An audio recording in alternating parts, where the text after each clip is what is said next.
बरं वाटतंय आता? हो. बाहेर कोणीतरी भेटायला आलंय तुम्हाला, भेटून घेता त्यांना?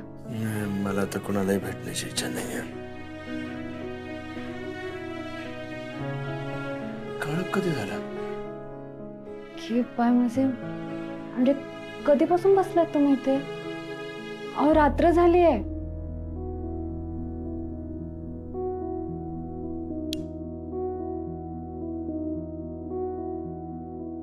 आनंदी, मला नाही वाटत आता माझ्या आयुष्यामध्ये कधी प्रकाश पडू शकेल. हे केस आपण हरणार आहोत. मला या गोष्टीचं दुःख नाहीये की आपण हरणार आहोत, पण माझ्या बहिणीला मी न्याय म्हणून देऊ शकलो नाही, याचं दुःख मात्र कायम राहणार आता आयुष्यभर. तिने माझ्यावर विश्वास ठेवला, माझ्यावर आशा लावल्या तिने. मी काय एक वकील म्हणून मी फेल ठरलो फक्त. नाही हो, आपण केस नाही हारलोय. कोर्टाने निर्णय लावण्याऐवजी तुम्हीच का निर्णय लावताय? बरं, बाहेर कोणीतरी भेटायला आलंय तुम्हाला. म्हणजे मला नाही भेटायचं कोणालाही. असं काय करताय तुम्ही? भेटून घ्या ना एकदा. बघ, चला बरं तुम्ही. प्लीज आनंदी, मला एकट्याला राहू दे. चला. आनंदी,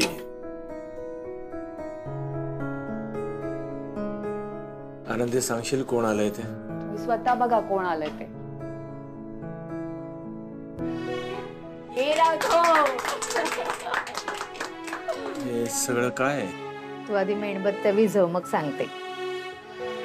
आधी मला सांगा काय आहे? दादा, अरे आधी मेणबत्त्या तर विझव, मग सांगतो आम्ही सगळं. आधी मला सांगा, मग तुम्ही म्हणाल ते करतो. राघव, तुझा एवढा मोठा अपघात झाला होता, तर त्यातून सावरून लोकांना बोलायला कित्येक महिने लागतात, पण तू चक्क कमी दिवसात केस लढतोयस. याच्यापेक्षा दुसरा विजय कुठला असू शकतो सांग? याही परिस्थितीत तू तुझ्या कुटुंबाचा विचार करतोयस, तुझ्या माणसांचा विचार करतोयस. अरे यापेक्षा कोणता मोठा विजय असणार आहे? आणि राघवा, खरं सांगू, तुझा अपघात झाला ना, तर हरल्यासारखं झालं होतं रे. पण एवढ्या मोठ्या संकटात तू परत खंबीरपणे या घराला उभं केलंस. हा विजय नाहीये का राजा? तुझ्यामुळे आम्हाला पण जिंकल्यासारखं वाटतंय. हा विजयच आहे ना. तुझ्यासारखा बहिणीच्या पाठीशी उभा राहणारा भाऊ सगळ्यांना मिळू दे. हा तुझा विजय नाही दादा, हा माझा विजय आहे. आणि मी हे माझ्या विजयासाठी बोलतेय. अहो, तुम्ही स्वतःला कधीच कमी मानू नका. उद्या केस जिंकलात हरलात ह्याने आम्हाला फरक नाही पडणार. आमच्यासाठी तुम्ही कायम विजयीच असणार.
अहो, उद्या सगळ्यांना न्याय मिळणार.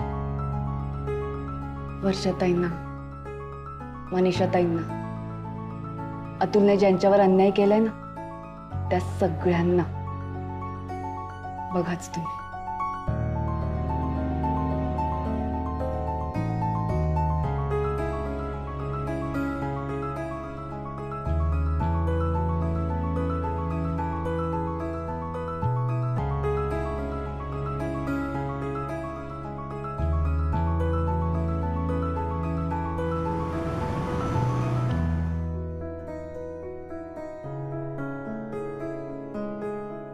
वर्षाताई आले आले. चला चला. चल मी रेडी आहे. हा चला चला चला, मी पण आले. तू कुठे निघालीस? कुठे निघाली म्हणजे मला पण येऊ देत बाई. मी काय करू? घरात एकटी भूतासारखी बसून राहू? माझ्या डोक्यात आपण नको नको ते विचार येतात. मला असं ना ते सारखं ते ऑर्डर ऑर्डर असं ना आवाज घुमत राहतो कानामध्ये. आणि असं बसला बसला मीच विचार करते की आता कोर्टाने शिक्षा दिली असेल, अतुलला दिली असेल. नाही, तुम्ही घरी येता आणि मला सांगता काही घडलं नाही. काही नाही, मला येऊ दे, मला डोळ्यांनी बघू दे तिथे काय चालू आहे ते. चला, झाली का तयारी? निघायचं ना आपण? चला. हो, आज आम्ही पण कोर्टात येतोय. हो चला, तुम्ही पण चला. थांबा थांबा, कोणी नाही येतात. तुम्ही फक्त मी, वर्षा आणि आनंदी, आम्ही तिघे सोडल्यास कोणी यायचं नाहीये तिथे. राघवा बाळा, आम्ही तुझ्या काळजीपोटी बोलतोय रे, येऊ दे आम्हाला. कळते मला काळजीपोटी, पण प्लीज ऐकून घ्या माझं. नाही यायचं. अरे पण राघव, ऐका बाबा, ऐका. मला कळतंय या केसची जितकी मला काळजी आहे तुम्हाला सुद्धा तितकीच काळजी आहे. पण ऐका, तुम्ही तिकडे येणार, बसून राहणार, समोर काय चाललंय ते बघण्याशिवाय ऐकण्याशिवाय दुसरं काही करू शकणार नाही आहात तुम्ही. त्यापेक्षा घरी थांबा, आराम करा, आम्ही जाऊन येतो ना.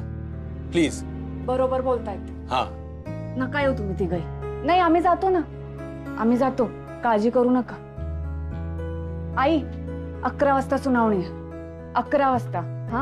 10 वाजता पोहोचायला हवं, वेळेत पोहोचायला हवं, नाहीतर आत येऊ देत नाही बरं का ते. आम्हाला वेळेत पोहोचायला हवं. आई, कळतंय ना तुम्हाला, वेळेत पोहोचायला हवं.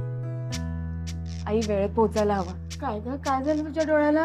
अहो सुलक्षणाताई, बरं ठीक आहे, आम्ही नाही येत, बस तुम्ही जा. आता राघव म्हणाले ना, नका येऊ म्हणून, ते मग हट्ट कशाला करताय? जाऊ दे. चला चला, तुम्हाला ऑल द बेस्ट सगळ्यांना. येस. वेळेत पोहोचायला हवं आई, वेळेत पोहोचायला हवं. चल आनंदी आता. काय पाठ करतो की त्यांचीच बाजू घेताय? थांबा थांबा थांबा. 10 वाजता पोचायचंय, 11ची सुनावणी आहे. कळलं?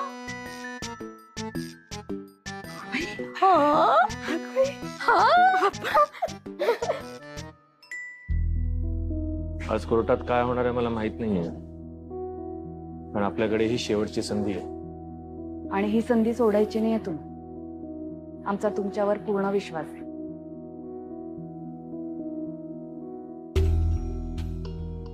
Good morning. हा कॉइन आठवतोय? माझ्या बाबांनी दिला होता. माझे बाबा नेहमी म्हणतात की आपण एखादी केस हरणार का जिंकणार हे आपल्या मनोबलावर ठरतं. आपल्या मनाला आधीच माहित असतं की निकाल काय लागणार आहे. काय वाटतंय, काय लागेल निकाल?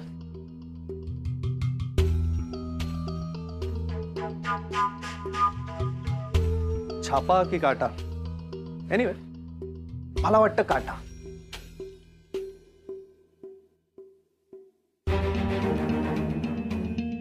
काटा आला म्हणून नाही, पण कॉइन हवेत असतानाच माझ्या मनाचा कॉन्फिडन्स मला सांगत होता की ही केस मीच जिंकणार. विराज, हा कॉइन तुझ्या बाबांनी मला दिला होता, तो तू चोरला होतास.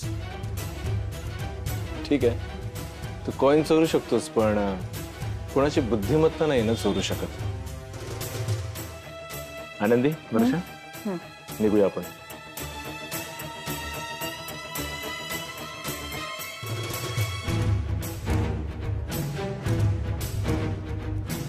तुझी बुद्धिमत्ता तुला आज जिंकून देऊ शकत नाही राघव, कारण ही केस तू मागच्या हिअरिंगलाच हारलायस आणि आज फक्त निकाल ऐकायचा. जो माझ्या बाजूने लागला.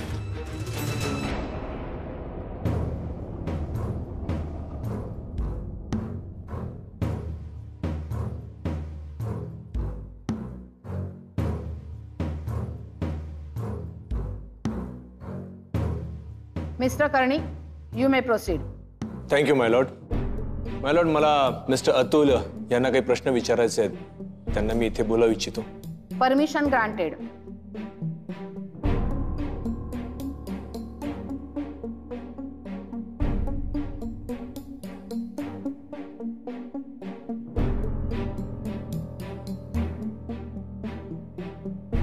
मिस्टर अतुल, वर्षासोबत तुमचं लग्न झालं किती वर्ष झाली?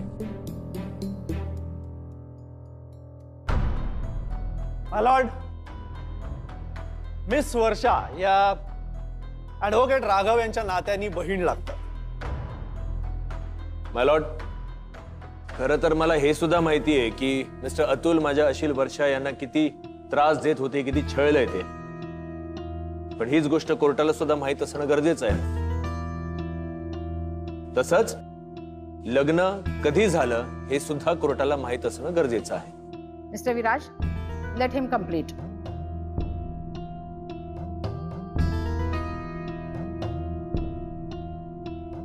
Thank you my lord. तर मिस्टर अतुल सांगा, तुमचं लग्न किती वर्षांपूर्वी झालं?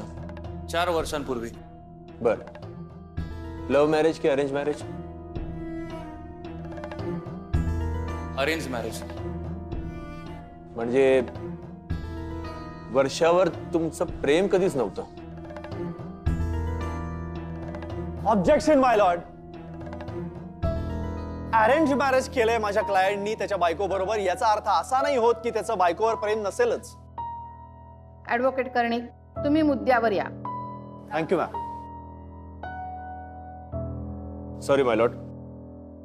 तर मिस्टर अतुल, ज्या दिवशी तुमचं आणि वर्षाचं लग्न होतं त्या दिवशी 1 तास मुहूर्त टळून गेला होता, मग तुम्ही पोहोचला होतात. आम्ही विचारलं तेव्हा आम्हाला असं सांगण्यात आलं होतं की आदल्या रात्री बॅचलर पार्टी झाली होती आणि तुम्ही खूप दारू प्यायला होतात आणि त्यामुळे तुम्हाला थोडासा त्रास झाला आणि म्हणून तुम्हाला यायला उशीर झाला. बरोबर? बरोबर. दारू कधीपासून पिता? वयाच्या 20-22 वर्षाचा असल्यापासून. म्हणजे 15 वर्षांपासून तुम्ही दारू पित आहात. दारू प्यायल्यानंतर तुमचा तोल सुटतो, काय करता तुम्ही? Objection my Lord. एखादा माणूस किती दारू पितो याचा अर्थ तो त्याच्या बायकोला मारतोच असं नाही ना. नाही नाही, वर्षाच्या बाबतीमध्ये अतुलचं हे दारू पिल्यानंतर हे ताबात सुटणं हे अगणित वेळा झालेलं आहे. आणि मग त्या दिवशी माफी मागायची की पुन्हा माझ्याकडून असं काही होणार नाही, आणि पुन्हा रात्री दारू प्यायची आणि बायकोला त्रास द्यायचा, त्याला मारहाण करायची. हा पॅटर्न तुमच्या लक्षात येतोय? तुम्ही बोलताय यातलं काहीही प्रूफ झालेलं नाहीये, तेव्हा या केसच्या व्यतिरिक्त तुम्ही माझ्या क्लायंटला काही विचारू शकत नाही. मी केस व्यतिरिक्त काहीच विचारत नाहीये त्यांना. मी त्यांच्या स्वभावाबद्दल विचारत आहे, आणि स्वभाव एकदा कळला की माणसाची वागणुकी कळते. माझे क्लायंट दारू जरी पित असले तरी त्यांचं त्यांच्या बायको बरोबर रिलेशन चांगलं होतं. मला छोटी छोटी भांडणं प्रत्येक संसारात होत असतात आणि त्यात कदाचित दोघांचीही चूक असू शकते. त्यांनी आरोप केलेले खरे आहेत आणि हेच मला सिद्ध करायचंय. तुम्ही ते केव्हापासून करताय, पण तुम्हाला त्यातला एकही पॉइंट सिद्ध करता आलेला नाहीये. केस अजून संपलेले नाहीये ऍडव्होकेट विराज.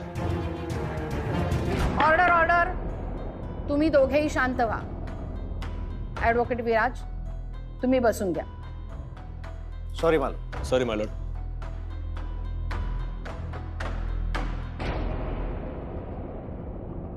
ऍडव्होकेट राघव, तुम्हाला साक्षीदाराला जे काही विचारायचे ते विचारून झालं असेल तर त्यांना जाग्यावर बसू दे. मिस्टर अतुल यांना मला अजून काही प्रश्न विचारायचे नाहीयेत, ते जाऊ शकतात. नशीबच. मला वाटलं राघव त्याच्यावरती केलेल्या हल्ल्यावरती प्रश्न विचारेल.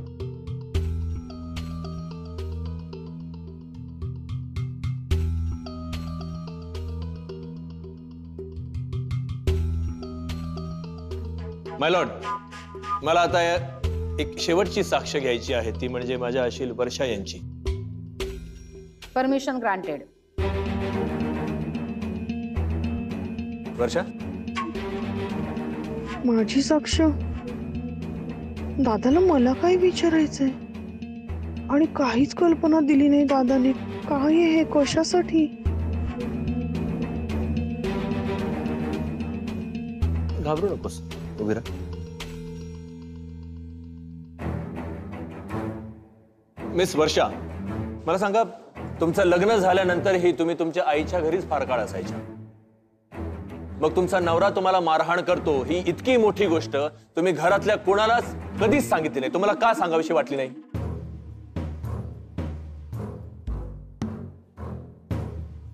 सांगा ना, का नाही तुम्ही सांगितलं तुमच्या घरच्यांना की तुमचा नवरा तुम्हाला मारहाण करतोय ते? माझी हिम्मत होत नव्हती. कळत नव्हतं कसं सांगायचं. वाटलं हे कधीतरी थांबेल. थांबलं ते?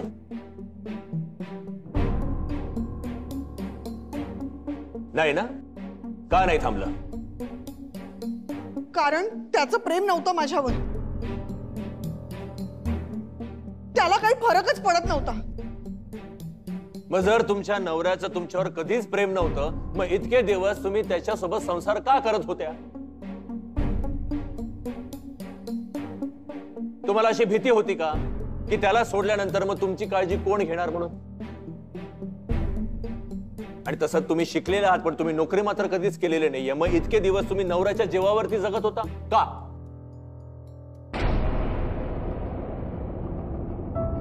एवढ्या मोठ्याने का बोलतो राघव? बावरेल ना वर्ष. वर्षाताईंसोबत नक्की काय घडलंय हे वर्षाताईंनी स्वतःहून कोर्टाला सांगायला हवं असं वाटत असेल कदाचित त्यांना. मोठ्याने का बोलतोय ते? मी तुम्हाला विचारतोय काहीतरी. तुम्ही तुमच्या नवऱ्याच्या जीवावरती का जगत होत्या? तसं नव्हतं. मी त्याच्याशिवाय राहू शकत होते. पण प्रत्येक बाईचं आयुष्य लग्नानंतर बदलतं, कारण लग्न ही बाईच्या आयुष्यातली महत्वाची गोष्ट आहे. ती ते लग्न टिकवण्याचा, ते नातं टिकवण्याचा प्रयत्न करते. मीही केला. आमचं नातं टिकवण्यासाठी मी त्याचं सगळं ऐकत राहिले. त्याने दिलेला त्रास सहन केला. मला वाटलं कधीतरी हा सुधरेल, पण याचं वागणं, विक्षिप्त वागणं दिवसेंदिवस वाढतच होतं. मला वाटलं कधीतरी सुधरेल, पण हा नाही सुधारला.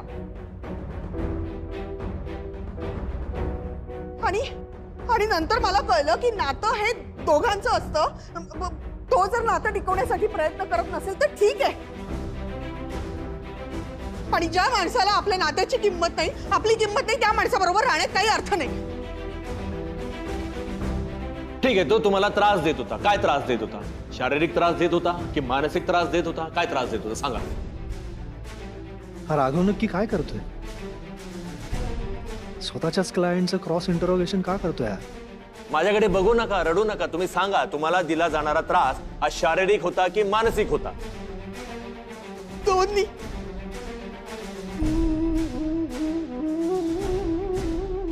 मग जर का तुमच्या म्हणण्यानुसार तुमचा नवरा तुम्हाला मारहाण करत होता, तर तुमच्या शरीरावर कुठेच काही खूण नाहीये का, जखमा नाहीयेत? असं कसं काय? याचा अर्थ तुम्ही खोटं बोलताय. नाही, मी खोटं बोलत नाहीये. तुम्ही खोटं बोलताय. कुठे जखमा आहे? माझ्या शरीरावर जखम आहे, मनावरही खूप आहेत. त्याचा त्रास मला आयुष्यभर होत राहणार आहे. त्या जखमा मी नाही दाखवू शकत, पण शरीरावरची जखम दाखवू शकते.